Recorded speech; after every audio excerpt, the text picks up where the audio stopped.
আসছি পরবর্তী খবরে। 2 বছর ধরে থানা থেকে নিখোঁজ মেয়ের অপেক্ষায় অসহায় বাবা মা। বিএসএফ এসএসবি কে সঙ্গে নিয়ে খোঁজার নির্দেশ দিল হাইকোর্ট। সন্তান একরাশ মায়া, মমতা আর ভালোবাসায় মোড়া শব্দটি। সন্তান যেমনই হোক, বাবা মায়ের কাছে তার চেয়ে শ্রেষ্ঠ সম্পদ আর কিছু নয়। সন্তানের জন্য বাবা মা যতটা ত্যাগ স্বীকার করতে পারেন, ততটা মনে হয় পৃথিবীতে আর কেউ পারেন না। সন্তানের জন্য নিজের শেষ রক্তবিন্দু দিয়ে দিতেও দ্বিধাবোধ করেন না তারা। তেমনি আরেক ঘটনার সাক্ষী রইল জলপাইগুড়ি শহরের পান্ডাপাড়া। আজ থেকে প্রায় 2 বছর আগে দুস্থ ভ্যান চালকের বছর 22-এর মানসিক ভারসাম্যহীন মেয়ে রাখি রায় আচমকাই বাড়ি থেকে নিখোঁজ হয়ে যায়। তারপর থানায় লিখিত অভিযোগ করা হয়। হঠাৎ আলিপুরদুয়ার থানা থেকে তাদের একদিন জানানো হয়, আপনাদের মেয়েকে কেউ বা কারা থানায় পৌঁছে দিয়ে গিয়েছে এবং আপনার মেয়ের ইচ্ছে অনুযায়ী তাকে জলপাইগুড়ি যাবার বাসে উঠিয়ে দেওয়া হয়েছে। কিন্তু তারপর সেই মেয়ে আর বাড়িতে ফেরেনি। বিষয়টি নজরে আসে এলআরপি নামক একটি আইনি সহায়তা সংগঠনের আইনজীবীর। এরপরেই রাখির মা বাবার অনুমতিতে কলকাতা হাইকোর্টের জলপাইগুড়ি সার্কিট বেঞ্চে মামলা দায়ের করা হয়। এই প্রসঙ্গে আইনজীবী অতীন্দ্র চৌধুরী জানান, 2024 সাল থেকে এই মামলাটি চলছে।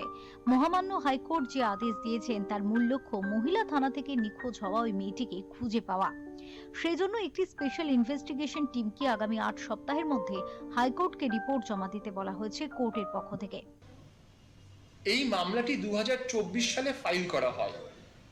মূলত অভিযোগ জলপাইগুড়ির মেয়ে রাখি রায়, যে মানসিকভাবে ভারসাম্যহীন, যার বাবা একজন ভ্যান চালক। মূল অভিযোগ হচ্ছে আলিপুরদুয়ার ওমেন পুলিশ স্টেশন থেকে মেয়েটি নিখোঁজ। এখন যখন মামলাটি করা হয়, জলপাইগুড়িতে যে কলকাতা হাইকোর্টের সার্কিট বেঞ্চ আছে, 26শে নভেম্বর 2024 সালে জাস্টিস শম্পা সরকার এবং জাস্টিস পার্থ সারথী চ্যাটার্জি তারা নির্দেশ দিয়েছিলেন এসআইটি গঠন করার জন্য। সেই মতো জলপাইগুড়ি এবং আলিপুরদুয়ারের পুলিশ সুপার এসআইটি গঠন করেন। আজকে মামলাটি যখন উঠেছিল, মক্কেলের হয়ে প্রার্থনা করেছিলাম যে কোনো কেন্দ্রীয় এজেন্সির হাতে যাতে এই তদন্তভারটা দেওয়া হয়। 1 নম্বর, এটা চা বলাই এলাকা। 2 নম্বর, এখানে বাংলাদেশ, নেপাল এবং ভুটান বর্ডার রয়েছে। সব দিক বিবেচনা করে কোর্ট বলেছেন এসআইটি চালিয়ে যাক। সেই ক্ষেত্রে এসএসবি বা বিএসএফ এর সহযোগিতা নেবে এবং শুধুমাত্র পশ্চিমবঙ্গ নয়, পশ্চিমবঙ্গের বাইরে ইউপি, বিহার বিভিন্ন জায়গাতে অবশ্যই তারা খোঁজ চালাবেন, বর্ডার এলাকা সহ। এবং এই মামলাটিতে এসআইটি যা কাজকর্ম করছে সেগুলো 8 সপ্তাহের মধ্যে আজ থেকে আর কি এফিডেভিট ফর্মে কোর্টের কাছে ফাইল করবে এসআইটি। অপরদিকে নিখোঁজ মেয়ের শোকে মুগ্ধবান মা বাবা। তাদের মুখই বলে দিচ্ছে সন্তান হারানোর যন্ত্রণা ঠিক কতখানি। নিখোঁজ রাখির বাবা অনিল রায় বলেন, কি যে যন্ত্রণা সেটি বলে বোঝানো যাবে না, খুব কষ্ট হয়। কোর্ট নতুন করে আদেশ দিয়েছেন, আশা করছি ফিরে পাবো মেয়েকে। আসলে বাড়ি থেকে বাইরে গেছিলাম, মাথাটা একটু খারাপ ছিল।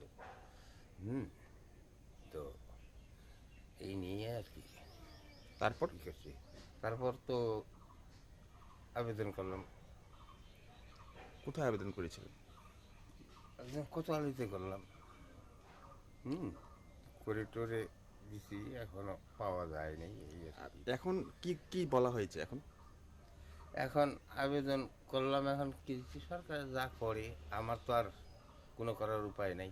সরকার কি বলেছে এখন কোর্ট থেকে বা সরকার? কোর্ট থেকে বলছে যে আরো খোঁজ খবর করবে, এই তো।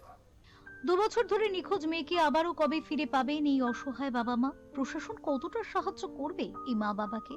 প্রশ্ন অনেক, সুরাহা কবে হবে? জলপাইগুড়ি থেকে উজ্জ্বল হরের রিপোর্ট, ওঙ্কার বাংলা।